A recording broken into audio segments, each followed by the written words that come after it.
The 4% rule will keep you working 20 extra years. That's not opinion, that's design. The system was built this way, and I'm going to show you exactly why. Most people follow the traditional advice without question.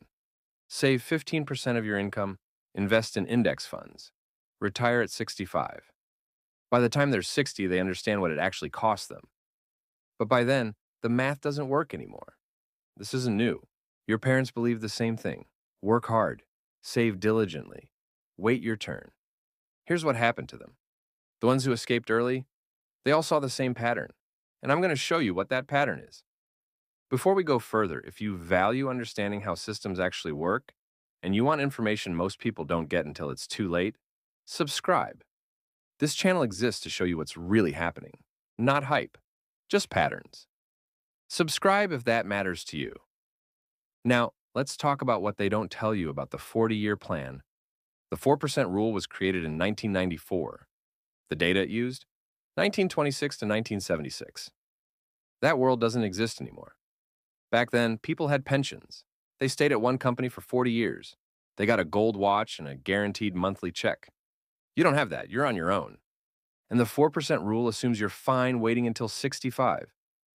But what if you're not? What if you want those years back while you can still use them? The system doesn't account for that because it wasn't designed to. Here's what they don't tell you. Every year you delay, it will cost you 2 to 3 years of freedom on the back end. That's the compound cost of time. You can't buy it back. You can't negotiate for more. The 40-year plan asks you to trade your 30s, your 40s, your 50s. For what? Money you'll spend when you're older and slower. That's not the kind of personal freedom I want. I want this when I'm young enough and healthy enough to enjoy things. And time is already moving whether you understand this or not. Here's the structural problem with the 4% rule. Your entire retirement depends on portfolio balance, not income. If the market crashes the year you retire, you're in trouble. If you hit a bad set of returns in your first 5 years, you might run out of money decades before you expect to. You're selling shares every year to live. When those shares are worth less, you sell more of them. That accelerates the depletion. The system makes you vulnerable at the worst possible time. Here's the mechanism. Market drops 30%.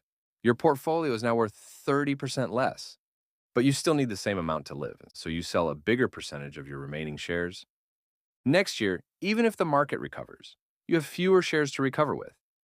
This compounds. The 4% rule doesn't protect you from this. It assumes average return, but you don't live in averages. You'd like guaranteed returns. There's an alternative they don't mention. Dividend investing. Instead of depending on balance, you depend on income. The difference is structural. With the 4% rule, you're selling shares in all market conditions. With dividends, you don't sell shares and you're collecting income in all market conditions. Market drops 30%, your dividend income stays solid because you still own the same number of shares. You're not selling. And quality dividend companies and funds keep paying, even in recessions. The mechanism is fundamentally different. Here's how it works. You own dividend-paying assets. These funds pay dividends or distributions to shareholders every month or quarter. When you own 100 shares, you get paid based on those 100 shares. The stock price can drop. You still own 100 shares. You still get paid. And here's what compounds in your favor. If you reinvest these dividends, you grow even faster. Your monthly income grows automatically, and at some point, you don't have to worry about working anymore. Wouldn't that be nice? While the 4% rule makes you watch your balance, dividends make you watch your income. That's a different psychological position entirely. Quick disclaimer, I'm not a financial advisor. I'm just someone who's building this path right now and sharing what's working. Everything here is my own journey. Your situation is different. Do your own research, but at least understand what's happening. Here's what most people don't realize. You don't need to have $1 million. What you do need to do is replace your salary. I earn $85,000 a year. My dividend income is currently $70,000 a year. I'm 47 years old, and I'm 1 year away from my dividends completely replacing what I earn at work. Not because I got lucky, because I understood the mechanism. The goal isn't a portfolio number. The goal is income replacement. When your dividends match your salary, your job becomes optional. For me, that's $100,000 a year in dividend income. For you, it might be $60,000. It might be $120,000. The number doesn't matter. The mechanism does. Here's how the math works. I'm using dividend-focused ETFs, primarily higher yield ETFs. With a 15% yield, you need roughly 6.67 times your salary. That is a much different number than the traditional 25 times salary we have heard before. For a $45,000 salary, that's only $300,000 needed to be invested to replace your income. I use the margin of freedom system I created, which includes responsible leverage to boost yields safely, but that is for a different video. I'll get to my goals much, much faster. The difference between the 4% rule and dividend investing? I'm not selling shares. I'm living off monthly dividend income. It's much less stressful than wondering what is going to happen day to day. It doesn't matter, I'll still get paid. My portfolio stays intact. It actually grows too if I don't spend it all. Here's what I know about acceleration. Now here's a sneak peek of how I 10 times the speed of getting to my goals. And before I say this, it is okay if this next part doesn't make sense to you. It is next level investing. We'll go over it in another video specifically. It's not difficult. It's understanding risk and psychology when you play this game at a higher level. Responsible leverage cuts the timeline, not speculation, not gambling. Amplification. You use margin money from the broker to boost dividend income, not to bet on future stock prices. You maintain strict rules, strict loan-to-value ratio. You only use margin on high-quality dividend funds. You reinvest during accumulation to compound faster. This can cut your timeline significantly. It's not for everyone.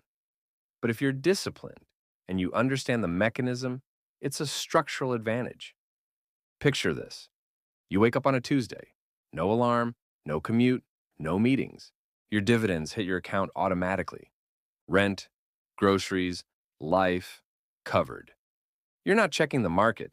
You're not worried about a crash. Because your income doesn't change when balance changes.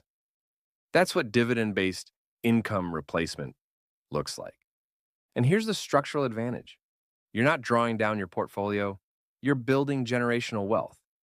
The 4% rule asks you to spend the principal. Dividends let you keep it. You should be asking questions.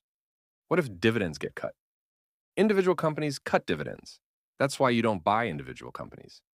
You buy dividend funds holding 50 to 100 quality companies. The odds of all of them cutting at once, nearly zero. And if we're in a scenario where 100 quality companies are cutting simultaneously, the 4% rule isn't saving you either. What about taxes?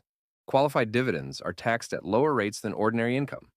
If your income from work drops as your dividend income rises, your tax burden can actually decrease.